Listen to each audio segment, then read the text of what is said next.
It's time to go back to the moon. Almost 50 years after the last Apollo mission ventured to the lunar surface, NASA has established a program that promises to land humans on unexplored lunar regions and eventually the surface of Mars, and it all begins with Artemis I. Hello and welcome to KYC News. Please don't forget to subscribe and hit the bell icon. It's no coincidence that the Artemis program is named for the twin sister of Apollo from Greek mythology. Artemis will pick up where the famed Apollo program left off in 1972 by sending crewed missions to the moon, but in a new way. Goals of the Artemis program include landing diverse crews of astronauts on the moon and exploring the shadowy lunar South Pole for the first time.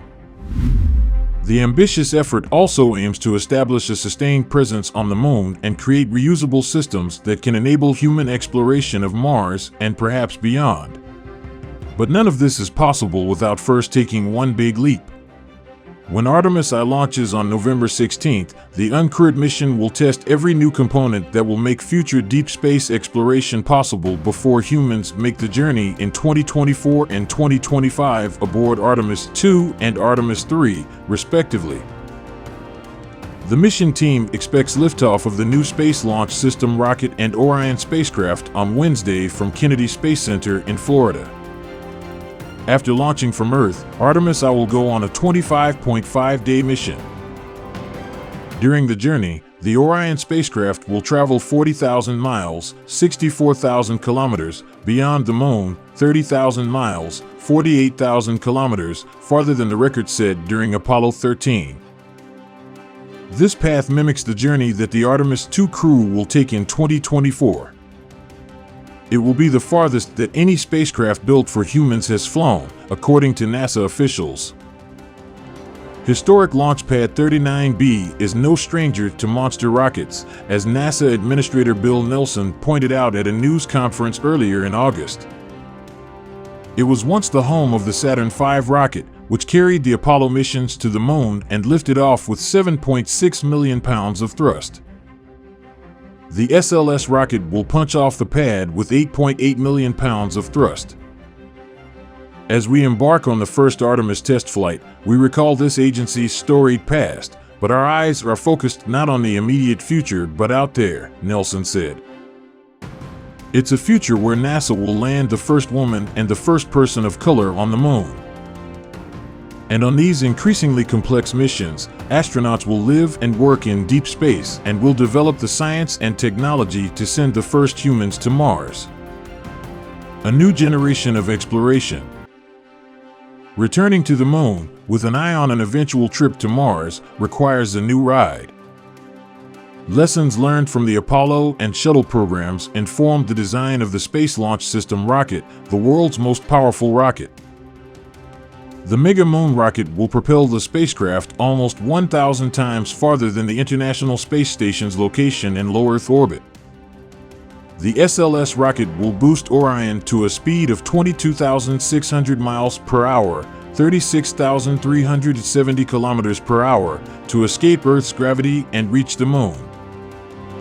It's the only rocket that's capable of sending Orion and a crew and supplies into deep space on a single launch, said John Honeycutt, Space Launch System Program Manager at NASA's Marshall Space Flight Center in Huntsville, Alabama. Atop the rocket is the Orion spacecraft, designed to carry a crew through deep space and safely return the astronauts to Earth. The spacecraft has a crew module, a service module, and a launch abort system that has the capability to take the spacecraft and its crew to safety during any emergency that could occur during launch or ascent. Orion's trajectory through space will test the craft's ability to maintain communication with Earth beyond the moon and protect its crew from radiation. Beneath Orion is the European Service Module. It's the powerhouse side of the vehicle where it's got the primary propulsion, power, and life support resources we need for Artemis I, said Howard Hu, Orion Program Manager at NASA's Johnson Space Center in Houston. The Orion spacecraft has hardware and software that will allow future crews to have complete insight into what's happening with their vehicle when they are thousands of miles from home, Hu said. One of the biggest trials for Orion may be testing its heat shield, the the largest one ever built.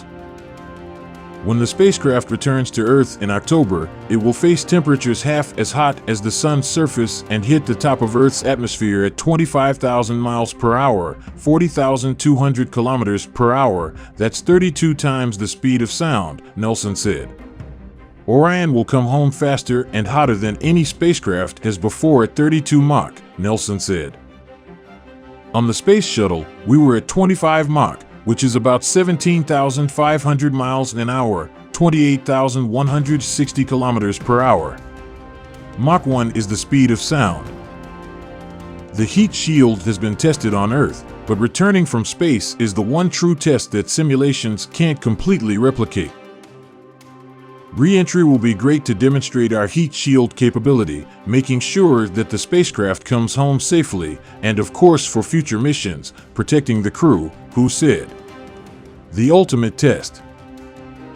All of the objectives for the inaugural Artemis flight will demonstrate capabilities necessary for when Orion carries humans to deep space. The list includes an overall safe flight, the performance of the SLS rocket, testing the heat shield, and retrieving the spacecraft once it splashes down in the Pacific Ocean off the coast of San Diego. Orion won't carry a crew on this initial mission, but it will be full of data from the flight, including sensors attached to some very necessary passengers. 3 mannequins will ride aboard Artemis I to simulate what humans might experience, and the data from their sensors will reveal how much vibration they experienced, as well as radiation exposure and the utility of their flight suits and radiation vests. Because Artemis I is a test flight, the Artemis team is willing to take more risks, said Mike Serafin, NASA's Artemis I mission manager. Taking these risks now can eliminate issues when actual crew are aboard, he said. But more than all of the data and science the mission team will garner is the idea of resuming human space exploration by taking a big step forward from Apollo to Artemis. Artemis I shows that we can do big things that unite people, things that benefit humanity, things like Apollo that inspire the world, Nelson said. And to all of us that gaze up at the moon, dreaming of the day humankind returns to the lunar surface, folks, we're here. We are going back, and that journey, our journey, begins with Artemis I. The launch of NASA's Artemis I mission aims to rekindle the spirit of Apollo a half-century after the United States left the lunar surface. As ever, science is the least of the driving forces. To be sure, there are renewed scientific imperatives to return to the moon. In the 1990s, researchers using orbiting spacecraft discovered frozen water on the lunar surface, showing that it was not bone dry as once thought. That water could reveal secrets of the solar system's history, as well as being one thing we wouldn't have to transport to a permanent lunar base. But the sort of science that motivated Schmidt is the least of the reasons behind the renewed push. Technology and politics are again pertinent. Artemis is hugely expensive, projected to cost $93 billion by 2025, but so far the costs are building slowly enough that members of Congress are allowing NASA small annual budget increases for it. The rise of powerful private companies such as Elon Musk's SpaceX, based in Hawthorne, California, has brought new public enthusiasm for space exploration, as well as new ways of delivering it. NASA has contracted SpaceX to deliver Artemis astronauts to the lunar surface using the enormous Starship, with which Musk dreams of colonizing Mars. And then there is the looming influence of China, which has just finished building the main phase of its first space station and might be planning to land astronauts on the moon in the 2030s. To the more hawkish members of the U.S. Congress, sending astronauts to other worlds is once again a geopolitical statement. A not insignificant reason for the revival of human space exploration is that it is once more being seen as a space race. Some remain unconvinced that Artemis is fit for purpose. Critics such as Lori Garver, a former NASA deputy administrator, says the agency could move faster and more nimbly in its partnerships with aerospace companies.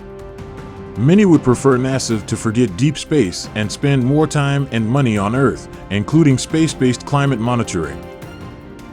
Such comments echo criticisms from the 1960s, when much of the U.S. public wanted the government to focus not on the space race, but on earthbound problems such as civil rights. Despite those criticisms, the launch of the Artemis I mission on November 16th has given the program a huge boost. NASA's new Moon rocket, a Frankenstein's creature cobbled together from previous rocket programs, including the one started by George W. Bush, sent the as-yet uncrewed Orion capsule to orbit the Moon to see how it would hold up in the hostile environment of deep space.